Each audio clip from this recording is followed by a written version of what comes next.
knygų papildymas. Pirmiausia, Sergejus Lazarevas, karmos diagnostika.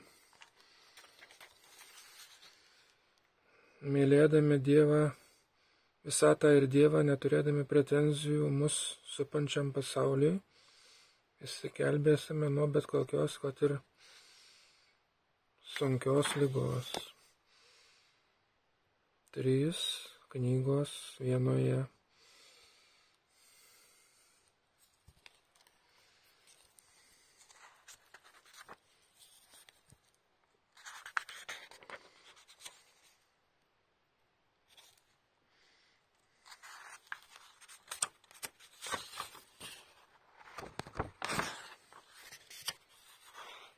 Mielas skaitytojau, pirmiau nei pradėsite skaityti šią knygą, pasitikrinkite savo emocinę būklę.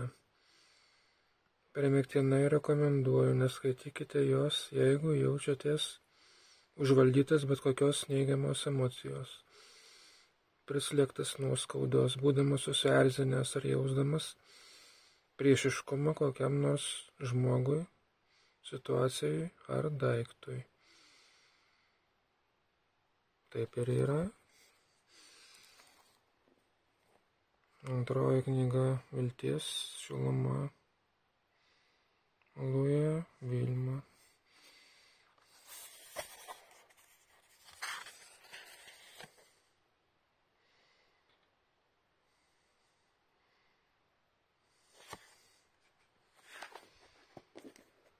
Kelionė į savęs atradimą.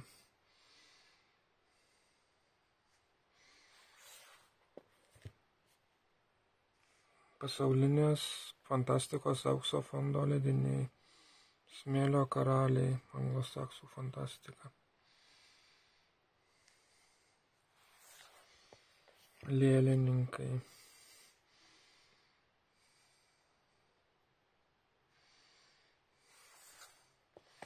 Mirties planeta.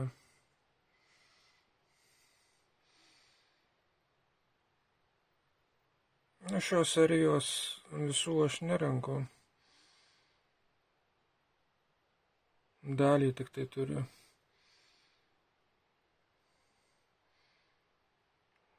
O renku tai Zenito seriją fantastikos. Labiau vertinu nei šį fondą.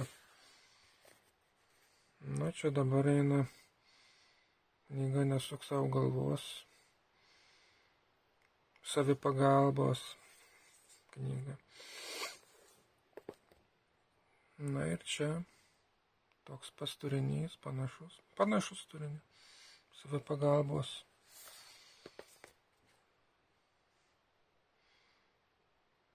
Основа медитации. Meditacija. Denekinas.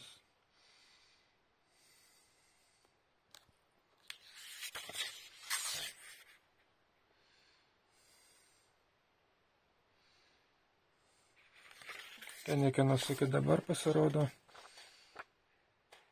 laidose Ancient Aliens. Na ir pabaigai yra 11 Rosemary kūdikis. Buvau skaitęs šią knygą, bet nupirkau tik dėl kolekcijos. Daug kas matė turbūt ir Romano Polanskio filmą Rosemary kūdikis. Tai vienas geriausių filmų apie satanizmą. 1968 metai. Tai tas atvejis, kada filmas geresnis už knygą, nors knyga irgi labai gera.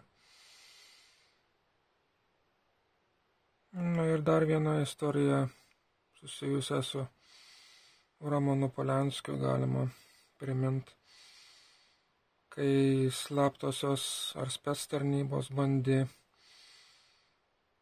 Romaną Polanskį pakabinti. Motyvacija buvo kad jis dalyvavo vienam madingam vakarėlį. Tai istorija tokia, kad tame vakarėlyje buvo dar kita žvaigždė Holivudo. Irgi labai garsi, pavardės neminėsiu, tai kitai žvaigždėjai jokių pretenzijų nebuvo. Tai iš to seka išvada, kad pasirašė jis tą bendradarbiavimo sutartėlę. O štai Romanas Polanskis nepasirašė ir jam teko bėgt. Tai tokia istorija.